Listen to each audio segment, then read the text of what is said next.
છે એમ મનમાં ફિટ કરી દેજો, કારણ કે ગ્રાઉન્ડ કરાવીએ છીએ, દરરોજ સવારે 5 વાગે જાગીને આવીએ છીએ ને એટલે કહીએ છીએ. હવામાં સૂર્યોદયની વાત કરીએ એવું નથી, દરરોજ 5 વાગે હોય છે અને રિયાલિટી જોઈ છે એટલે ખ્યાલ. એટલે પહેલા તો તમારો પરિચિતનો એક જોડીદાર બનાવીજો જે તમારો હોય, એટલે બે ની જોડ થઈ જવાની છે. અહીંયા તમારો બેઠેલો પાર્ટનર જે છે એ તમારો ટાઈમિંગ લખશે. અમે જ્યારે સ્ટાર્ટ કહેશું, સ્ટાર્ટ પોઈન્ટથી આગળ વધશે ત્યારે જેનો ટાઈમિંગ શરૂ થાય.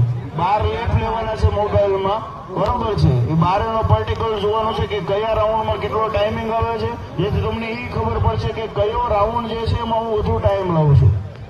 ધ્યાન એટલું રાખવાનું છે કે 2 મિનિટ ઉપર કોઈ બી રાઉન્ડમાં 2 મિનિટ ઉપર સમય નથી આપવાનો.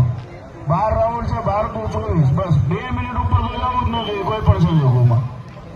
અને કોઈને કાંઈ નહીં થાય, બરોબર. આજની વખતે જીસીએનો ઇતિહાસ હશે કોઈ નહીં, એટલે ટ્રેકમાં કોઈ રાખો ઉભો નહીં રહે, બરોબર. એનું નામ રાખો પાડી દેવું, એમાં જે ઉભો નહીં,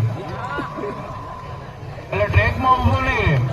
અને કઈ થઈ જાય ને તો તમે તારે આવતા વર્ષે જયારે જીસીએનો આવતી ભરતી ગ્રાઉન્ડ કરશો ને ત્યારે છબી ખોલશો, પહેલા નથી અગરબત્તી કરશો ને પછી ગ્રાઉન્ડ શરૂ કરશો. એટલે મોજા કોઈ ભી અને રાખો બનીને કોઈ ઉભા ન રહેતા, બરોબર. ખાખી ફેરવી છે તમે કુમારી હોવી જોઈએ ભલામણા કે ના હું તોડી લેવું છે. બાકી એવા રાકાવનું માય ગાંડવાનું ખાખીમાં કામ નથી, એટલે દમ લગાવીને દોડી લેવાનું છે, મૂકવાનું નથી ને રાખો.